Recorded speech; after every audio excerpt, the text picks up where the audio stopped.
বর্তমানে মুরগির দাম কম আছে, কমছে। আপনার মনে হয় সামনে কোরবানি ঈদ আসতেছে, মানুষ ফ্রিজ সিরিজ খালি করতেছে, যার কারণে মনে গরু মানুষ রাখবো, এই কারণে আমাদের খুচরা বেচাকেনি কমে গেছে।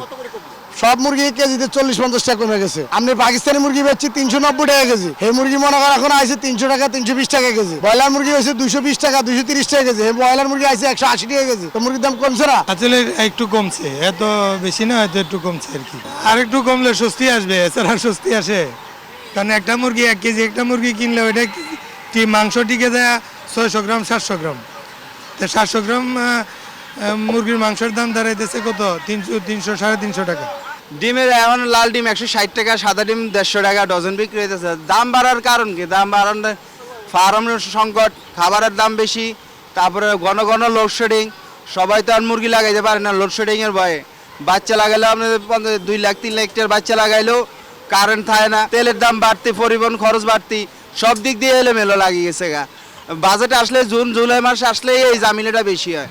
এটা আমাদের দেশে প্রত্যেকবার। আর সরকার যদি চেষ্টাও করে না যে এই যে শীতকালীন শাকসবজি সবকিছু থাকে, তখন দাম সবসময় বৃদ্ধি থাকে। Cinematic display, photography master, performance expert, Next G N9. গত সপ্তাহে তো আমি কিনিনি, এই সপ্তাহে আসছি। আমি গত সপ্তাহের রেটটা আমি জানি না, এই সপ্তাহের রেটটা আমি জানতেছি 760 টাকা লিস্ট। না, বেচা কিনি ভালোই আছে আলহামদুলিল্লাহ। হাটে গরুর দাম অনেক বাড়তি। এই যে গরুটা যে আনলাম প্রায় 800 টাকার উপরে কিনা পড়ে গেছে, তারপরে 780 টাকা করে বেচতেছি বাধ্যতামূলকভাবে। যেহেতু দোকান খুলে রাখতে হবে, ব্যবসা চালাতে হইব, যার কারণে বেচা কিনি, নাহলে দোকান বন্ধ রাখতাম। এই অবস্থা।